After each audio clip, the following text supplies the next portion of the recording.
আমরা আল্লাহ পাকের শুকরিয়া আদায় করছি এ ব্যাপারে যে সুদীর্ঘ 5 বছর পর একটা বিশাল আকারের জগদ্দল পাথর চাপা পড়েছিল বাংলাদেশের 14 কোটি মানুষের বুকের উপরে। এই জগদ্দল পাথর অপসারণ হওয়ায় জাতি আজ স্বস্তির নিঃশ্বাস ফেলেছে এবং আনন্দের নিঃশ্বাস ফেলতে পেরেছে। মুক্ত বাতাসে আওয়ামী মুক্ত বাংলাদেশের বুকে যে স্বস্তির নিঃশ্বাস ফেলতে পেরেছি, এজন্য আল্লাহ পাকের দরবারে শুকর আদায় করছি, বলছি আলহামদুলিল্লাহ।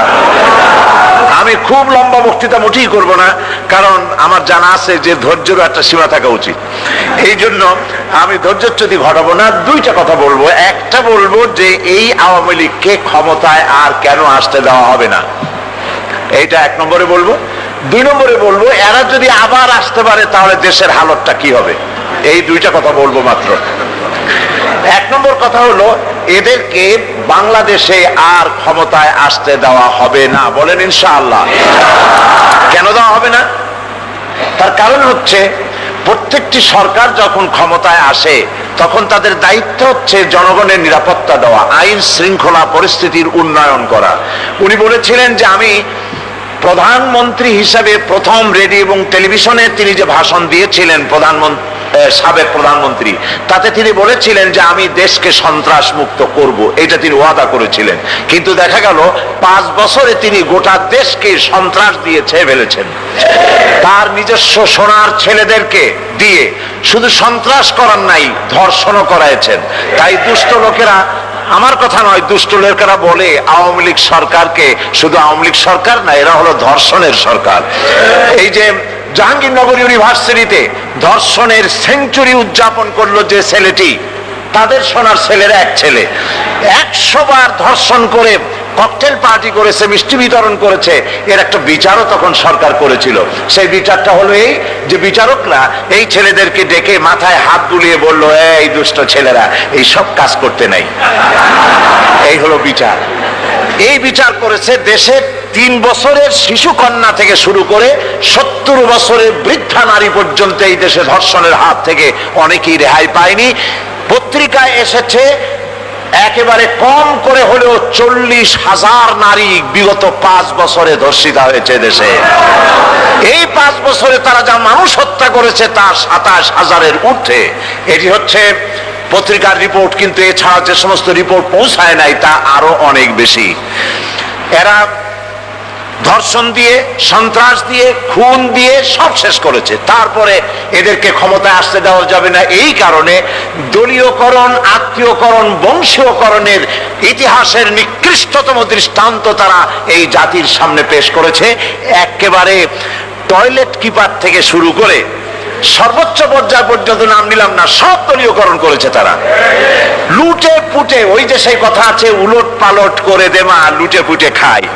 সমস্ত দেশকে লুটে পুটে খেয়ে শেষ করেছে। সেদিন আমি বিজয়নগরে সেই বিএনপি অফিসের সামনে, এই যে কয়েকদিন আগেই সেখানে আলোচনায় বলেছিলাম যে এক লোক আগে এসে আমাকে বলছে যে হুজুর এরা তো 5 বছরে খাইয়া খুইয়া সব শেষ করে ফেললো, এরপর আপনারা এসে করবেন কি?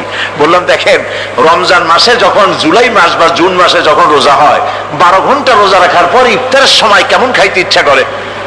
কয় যে হুজুর সামনে যে শরবত থাকে, চানাচুর থাকে, পেঁয়াজি, বেগুনি, তারপরে তরমুজ, যা কিছু থাকে, শুধু ফলমূল আর শরবত না, শরবত থাকে যে গ্লাসে, যে জগে, ওগুলো শুদ্ধ খাইতে ইচ্ছা করে। বললাম 12 ঘন্টা রোজা রেখে যদি গ্লাস ঘটি বাটি শুদ্ধ খাইতে ইচ্ছা করে, ওরা তো 21 বছর রোজা রাখছে, সমস্ত বাংলাদেশ চেটে পুটে খেয়ে সব শেষ করে দিয়েছে। জাতির ভাগ্য ভালো, এরা এই সাবেক প্রধানমন্ত্রী শেখ হাসিনা ভাগাভাগি করে 2 বোনে যে বলে না, এই যে আমাদের এক বোনকে বঙ্গভবন দেওয়া লাগবে আর এক বোনকে গণভবন দেওয়া লাগবে। জাতির কপাল কত ভালো, এরা যদি আবার ক্ষমতায় যেতে পারে গোটা বাংলাদেশের মানচিত্র কুরে কুরে খেয়ে ফেলে দেবে। এরা হচ্ছে ইসলামের দুশমন, এটা কোরআনের দুশমন, এরা আল্লাহর দুশমন। এদের কাছে সবচাইতে বড় দুশমন হচ্ছে আলেম ওলামা, এদের কাছে সবচেয়ে বড় দুশমন হচ্ছে মাদ্রাসা এবং মসজিদ, এগুলি সব থেকে বড় দুশমন। আর এদের সব থেকে প্রিয় হলো সমস্ত নাস্তিক, মুরতাদ। ওই কবি যে কবিতার কবিতায় লিখেছেন যে ফজরের আজান যখন শুনি মনে হয় যেন বেশ্যা তার খরিদ্দার ডাকতেছে। আমি এই কবির নাম নেব না। সেই কবি জাতীয় পুরস্কার পায়, এই প্রধানমন্ত্রীর কাছের থেকে জাতীয় পুরস্কার পেয়েছেন। আমি বলেছি ফজরের আজানে এই কথা তো তিনি শুনবেনই, কারণ ছাত্র জীবন আর যৌবন কাল যারা ওই সব আওয়াজ শুনে আসছে, পতিতাদের আওয়াজ তাদের কানে আজানের আওয়াজ ওরকমই মনে হবে, এরকম হয় স্বাভাবিক। আজ জাতীয় কবি কাজী নজরুল ইসলাম বললেন, মসজিদেরই পাশে আমার কবর দিও ভাই, যেন সকাল সন্ধে মুয়াজ্জিনের আজান শুনতে পাই। দোয়া কবুল হয়ে গেছে না? দোয়া কবুল হয়েছে না? জাতীয় কবি কাজী নজরুল ইসলামের কবর হয়েছে মসজিদের পাশে, সারাক্ষণ আজান শুনতেছে। আর বেশ্যার যে ব্যক্তি ফজরের আজানে বেশ্যার আওয়াজ শোনে, তার মওত হবে পতিতালয়, জানাজাও কিসমতে হবে না।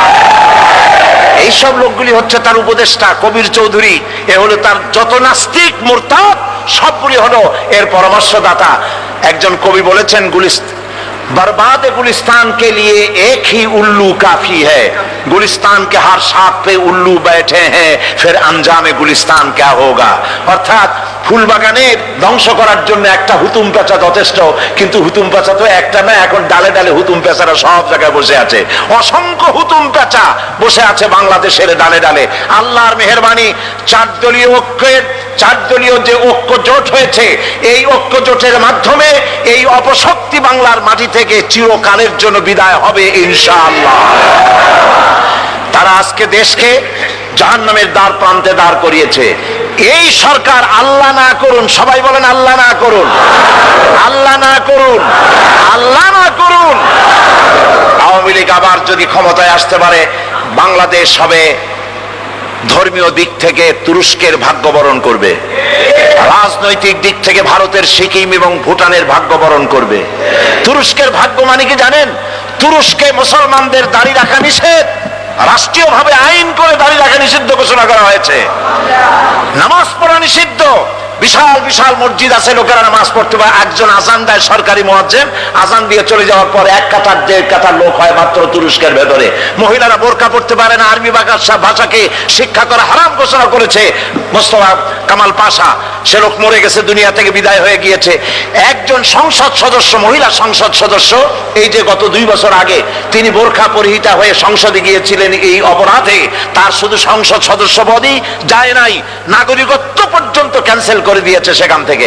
আজ যদি এরা আবার ক্ষমতায় আসে, তাহলে বাংলাদেশকে তুরস্কের ভাগ্য বরণ করে নিতে হবে। আবার যদি তারা ক্ষমতায় আসতে পারে, তাহলে এই বাংলাদেশকে তারা ভারতের ভুটান এবং সিকিমে পরিণত করে দেবে। বাংলাদেশের মুসলমানরা মাথা উঁচু করে দাঁড়াতে পারবে না। মুসলমানদের উপরে মাতব্বারি করবে সেই মুশরিক কাফির যারা, তারা মুসলমানদের মাথার উপরে মাতব্বারি করে বেড়াবে। সেই সুযোগ কি আপনারা দিবেন? এই আওয়ামী লীগ যদি আবার ক্ষমতায় আসতে পারে, তাহলে এই দেশের তারা যে ইসলামের দুশমন, তার বড় প্রমাণ হচ্ছে তারা 1972 সনে যখন ক্ষমতায় এসেছিল, ক্ষমতায় এসে তারা মুসলিম প্রতিষিদ্ধ উপায় সংবিধানের শিরোনাম থেকে বিসমিল্লাহির রহমানির রহিম তারা বিসমিল্লাহ লেখে নাই, বিসমিল্লাহ দিয়ে শুরু করে নাই। এদের নাম ছিল আওয়ামী মুসলিম লীগ, ঠিক কিনা বলেন? এদের জন্মলগ্নে এদের নাম ছিল আওয়ামী মুসলিম লীগ, কিন্তু মুসলিম শব্দ বরদাস্ত করতে পারে নাই বলে নিজেদের নাম থেকে মুসলিম বাদ দিয়ে শুধুমাত্র আওয়ামী লীগ করেছে, বিসমিল্লাহ বাদ দিয়েছে। এভাবে করে ইসলাম যেখানে, মুসলিম যেখানে, সব জায়গা থেকে ইসলামকে বিদায় করে দেওয়ার জন্য সর্বাত্মক প্রচেষ্টা করেছে। এরা যদি আবার যেতে পারে, সংবিধানে বিসমিল্লাহ থাকবে না। এরা যদি আবার যেতে পারে, স্পিকারের মাথার উপরে যেখানে স্পিকার সাহেব বসেন, ওনার সংসদের ভেতরে মাথার উপরে যেখানে জিয়াউর রহমান সাহেবের সময় যেখানে লেখা হয়েছিল বিসমিল্লাহির রহমানির রহিম, এই বিসমিল্লাহ তারা মুছে ফেলে দেবে। 8ম সংশোধনীর মাধ্যমে যে রাষ্ট্র ধর্ম ইসলাম করা হয়েছে, এটা তারা মুছে ফেলে দেবে। 1972 সনের সংবিধানকে তারা রিভাইভ করবে।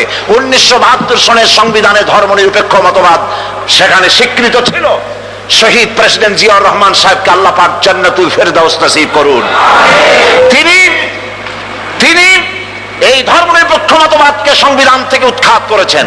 আমি পার্লামেন্টের প্রধানমন্ত্রীর উপস্থিতিতে বলেছি, দুনিয়ার সমস্ত আলেম ওলামারা একমত, ধর্মনিরপেক্ষ মতবাদ একটি কুফরি মতবাদ, কোন মুসলমান এই ধর্মনিরপেক্ষ মতবাদ মানতে পারে না। আমি আমি বলেছি ধর্মনিরপেক্ষ মতবাদে বিশ্বাসী থাকাকালীন অবস্থায় যদি কোনো মুসলমানের মৃত্যু হয় অবশ্যই জান্নাতের কোনো গ্যারান্টি নাই। পার্লামেন্টে আমি কথা বলেছি। এরা যদি আবার ক্ষমতায় যেতে পারে ধর্মনিরপেক্ষ মতবাদ কায়েম করবে, ইসলামী রাজনীতি বন্ধ করে দেবে এবং সমস্ত রাজনৈতিক দল বন্ধ করে দিয়ে একদলীয় বাকশাল তারা কায়েম করবে। এই জন্য এদেরকে আর ক্ষমতায় আসতে দেওয়া যাবে না।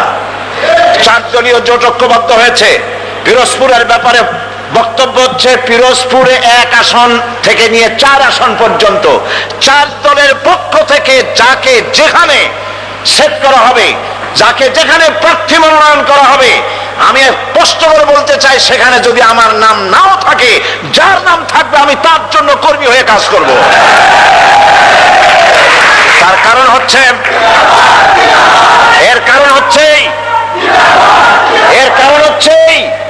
এই সময় যদি আমরা ভুল করি যে আমার দলের লোক নাই, কাজে আমি কাজ করব কেন, অর্থ দেব কেন, শ্রম দেব কেন, এর থেকে সুইসাইডাল কাজ, এর থেকে আত্মঘাতী কাজ এই জমিনে আর কিছু হবে না। এখানে কি মুসলমান হিসাবে আপনারা বাস করতে চান? মাথায় টুপি দিয়ে মুখে দাড়ি রেখে রাস্তায় চলতে চান? মসজিদে আজান শুনতে চান?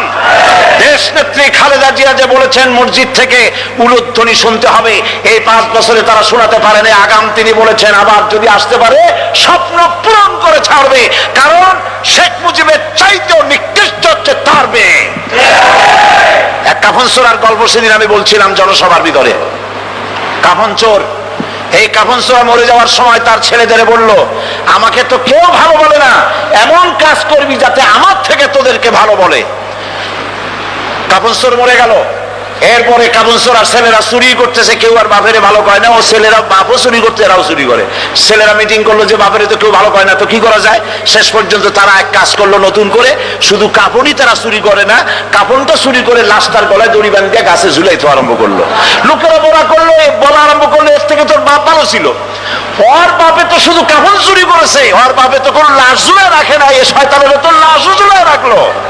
আজকে জাতীয় কথা বলতেছে শেখ মুজিব তো তার মেয়ের মতো সাইকুল হাদিস গ্রেফতার করে নাই, মাদ্রাসা বন্ধ করে নাই, আলেমদেরকে অত্যাচার করে না। এই মুজিবের চাইতে নিকৃষ্ট বেহায়া তার মেয়ে।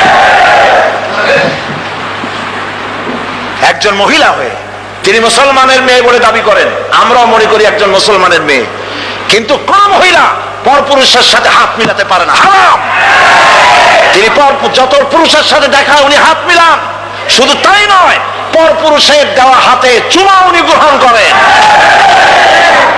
আমি পল্টনে বলেছিলাম, পার্লামেন্টে আমি বলেছি তার সামনে, আপনি মুসলমান, যেই কপালটা দিয়া কাবা শরীফে সেজদা করছেন, যেই কপালটা দিয়া মদিনায় সেজদা করেছেন রাসূলুল্লাহর রওজায়, রাসূলুল্লাহর মসজিদে, সেই কপালটা নিয়ে কলকাতায় গেলেন, আর কাফের গুজরাল আপনার কপালে যখন হাত দিল তিলক পরবার জন্য, কেন আপনি বলতে পারলেন না বেয়াদব, আমি মুসলমানের মেয়ে, আমার গায়ে তুই হাত দিতে পারিস না? সুতরাং কাফেরের হাতের চন্দনের তিলক কপালে পরে পার্লামেন্টে বলেছি, কপালে পরে আপনার ইজ্জত কদ্দুর নষ্ট হয়েছে আমরা জানি না, কিন্তু মুসলমান দেশের প্রধানমন্ত্রী হিসাবে বাংলার 13 কোটি মুসলমানের ইজ্জতকে মাটির সাথে আপনি মিশাই দিয়েছেন। সুতরাং মুসলমানদের ইজ্জত বিনষ্টকারী এবং আল্লাহর দুশমন, রাসূলের দুশমন আওয়ামী লীগকে বাংলার জমিনে আর আসতে দেওয়া হবে না ক্ষমতা।